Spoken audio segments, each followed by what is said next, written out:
राज्यात पोलीस कर्मचाऱ्यांची संख्या अत्यंत कमी आहे। पोलीस कर्मचाऱ्यांची संख्या कमी असल्यामुळे राज्यात होमगार्डचा वापर केला जातो। मात्र होमगार्ड जवान अनियमित सेवेत असल्यामुळे जेव्हा गरज असते तेव्हा त्यांना काम दिले जाते। किमान 180 दिवस काम मिळाले पाहिजे अशी अनेक वर्षांपासून होमगार्ड जवानांची मागणी आहे, ज्यामुळे त्यांचा उदरनिर्वाह चालू शकतो।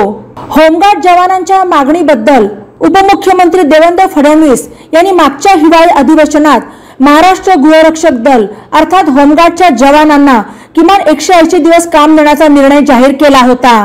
मात्र अजून या निर्णयाची अंमलबजावणी झाली नसल्याने तातडीने निर्णयाची अंमलबजावणी करण्याची मागणी आमदार सत्यजित तांबे यांनी सभागृहात केली। होमगार्ड जवानांना देखील राज्य सरकारच्या कर्मचाऱ्यांप्रमाणे सगळ्या सुविधा उपलब्ध करून द्याव्यात अशी मागणीही तांबे यांनी यावेळी केली। या संदर्भात आमदार सत्यजित तांबे यांनी अधिक माहिती दिली।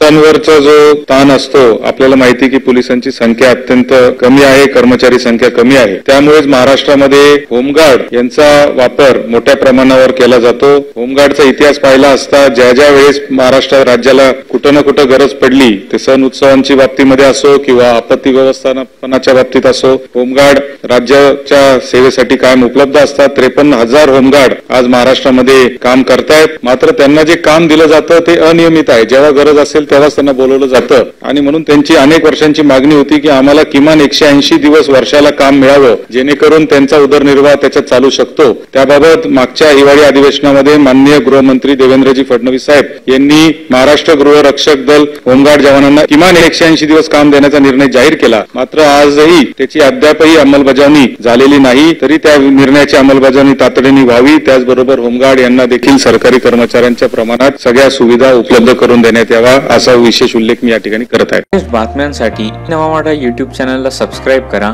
आणि बेल आयकॉनवर प्रेस करा।